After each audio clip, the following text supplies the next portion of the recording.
Greetings duelists and welcome to another video. So Duelist Nexus is literally right around the corner. The set is going to be legal in within 24 to 48 hours, and there are still some things that we haven't addressed. There are things that we haven't covered yet. The format is about to begin. People are already been testing a plethora of decks and strategies. Yesterday I went to a tournament which was people experimenting for DUNE format. I piloted Rescue Ace. I didn't do super well, but I did have a lot of fun. I did learn a couple of things. There are some tweaking that I have to keep doing with my strategy, and I'm still unsure how I feel about the deck yet. However, this video is more about what else have we not covered yet. One deck I still haven't brought up or haven't talked about yet is Mannadium. So what's up with Mannadium?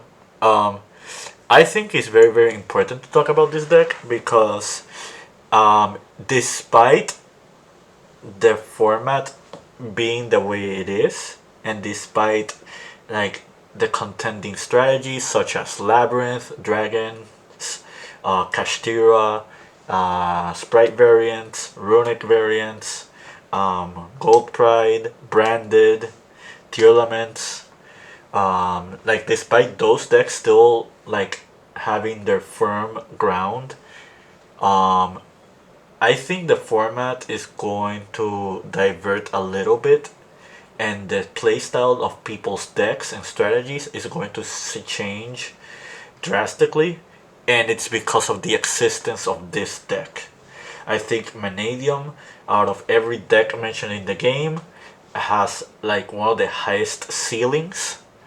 I think that it's very important to respect this deck because the plays that it can do are really powerful, and the sad part about it is that most of its plays are very resistant to just one hand trap, or is very resistant to board breakers. I think if you're not very careful, you will lose to this deck more than not, just because the end boards it makes are very powerful, and some hand traps, even despite looking very effective against them, they really are not. So for those who are unfamiliar, Mannadium is pretty much a synchro-centric strategy that revolves around spamming a lot of monsters that are particularly level 10. So you have Baron, Dispatter, Chaos Angel, Argarine. There are other synchros that could play into this, like the Sword Soul one, for example. And there's also the Prime Heart, which is their actual boss monster, but people don't play this one because it doesn't really interrupt your opponent. It's just mainly a board breaking card. However, but yeah, this deck spams out a lot of synchros. It does it very easily. It has a lot of ways and lines to make it possible, and the deck has very few choke points. However, that does not mean the deck is unstoppable. It only means that there are certain weaknesses that people need to address when it comes to the strategy more than not. As you can see, Droll Lockbird is in the main deck. You will be seeing this a lot. I think a lot of people are going to do this trend, and not mainly just because of Mannadium, but because we have other decks in the format that also fold to Droll that will probably rise a little bit in popularity. Mainly decks like Purely, Rescue Ace, just to name one or two examples. But yeah, the thing about Mannadium is one of their end boards involve this card, and for those who don't know, this card is basically Infinity Barrier.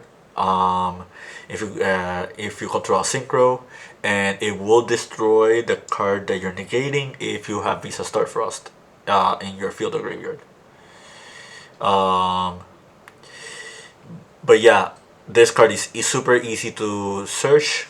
Like the main deck monster Riemhard searches for this, but they also have a new monster that comes out in DUNE, which is the Visas Amritara, and Amritara can also search for this. But yeah, like that. This card is very important because the existence of this card makes it that board breakers are not going to be super effective against this deck unless you open multiple of them and you do it in a very precise manner. Or you play like really strong board breakers like super polymerization. Like super polymerization and forbidden droplets are two very important ones because they are quick play spells that cannot be responded to. For forbidden droplets, it's a little bit more tricky because you do have to send a trap card. However, it's not the end of the world if you are playing a strategy that can do that effectively. Super Poly is a very easy one to use because part of their end board usually revolves around Baron plus Appaloosa, or Chaos Angel plus Crimson Dragon, or Crimson Dragon plus Disbatter.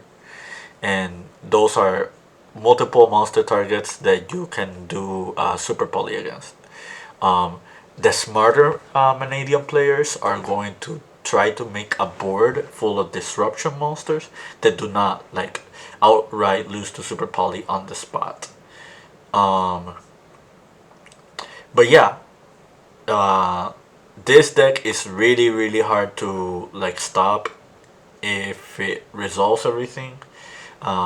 Some builds are playing Hot Red Dragon Archfiend King Calamity alongside Bitch Balkan. I really think this is a ban-worthy card. I like every single purpose behind this card. It has been just degenerate. But this is a strategy that they're incorporating. Basically, what they do is their end board involves this plus the Crimson Dragon. And with the Crimson Dragon, they tag themselves out into Hot Red Dragon Archfiend. And that pretty much makes it so if this card resolves an opponent's turn, they pretty much are unable to do anything for the entire turn, and this effect cannot be responded to. However, there is a bright side to this. Something that people probably are not paying attention to, or people that probably has not noticed when it comes to this card, is that this card can miss timing. Because it says when this card is synchro summoned, not if, and it's an optional effect for you to stop their cards. So if you're playing multiple negation cards, let's say for example you have Impermanence plus Droplet, or you have like Impermanence plus Chalice, Forbidden Chalice. Like if you have multiple of these cards in hand, since you're the turn player, you get the option to do this at the start of the chain before they get to respond with a fast effect, which means you can do this before they do the Crimson Dragon. But we still have one other issue.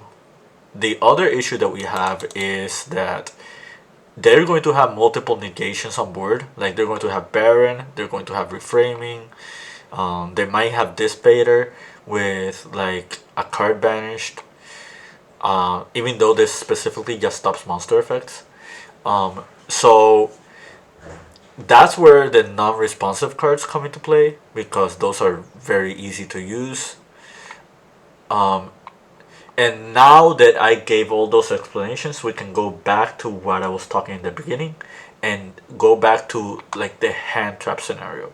People are going to play multiple hand traps in their main deck now because of that specific combo existing. They know that that combo is very hard to stop. Not many decks can play around this efficiently. And in order to make sure that like this gets checked before it falls into play, multiple hand traps are like the most effective method that people have found for them to like to distract them to from making this play. So as long as a combo like this exists in the game and it's as consistent and efficient as it is, people will probably play hand traps in their main deck because the fear of this deck just roaming around and just taking game ones just makes it very possible for the opponent to just respect it enough. That is basically the same thing that happened with Super Heavy Samurai when Cyberstorm Access became legal. And pretty much it's like a scope that we're going to have in this format. This format is about to be problematic because now we have too many strategies in the game and not enough ways to combat and contest all of them. And this is what people were fearing when it came to like a very open format with very diverse like deck dichotomy.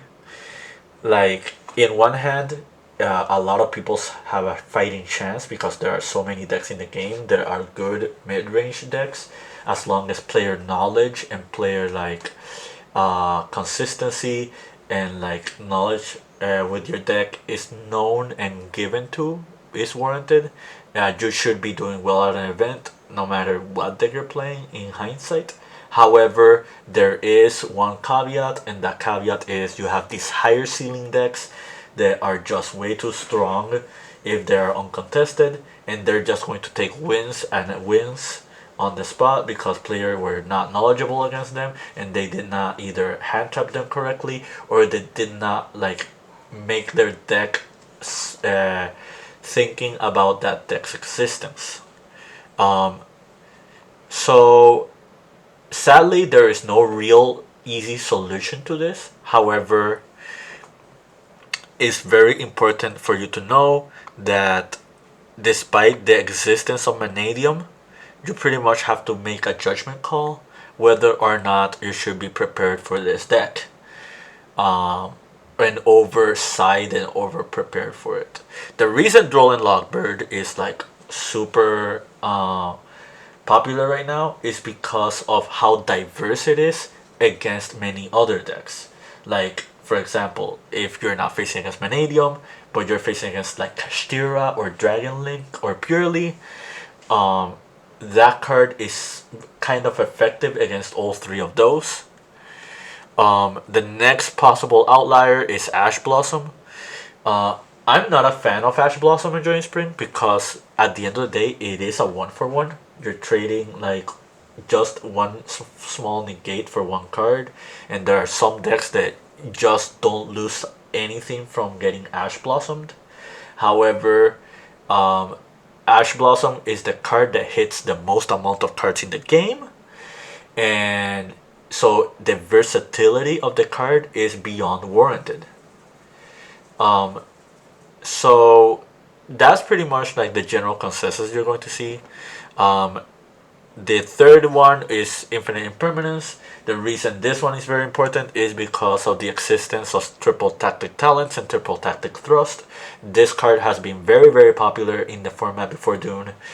It's very hard to see it be effective post Dune just because of how people are gravitating towards Mannadium and like other strategies. However, Infinite Impermanence is just one form of negation you can use on a opponent's turn that does not have to fold into talents.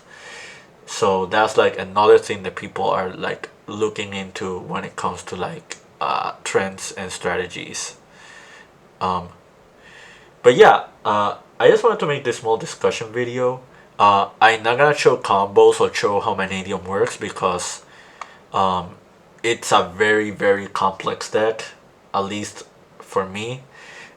There are very specific lines, but when it comes to decks that I test for events, I want to know what the deck's weaknesses are, and since I'm not 100% sure what are the actual choke points for Mannadium is, I am not testing out this deck as much as I should.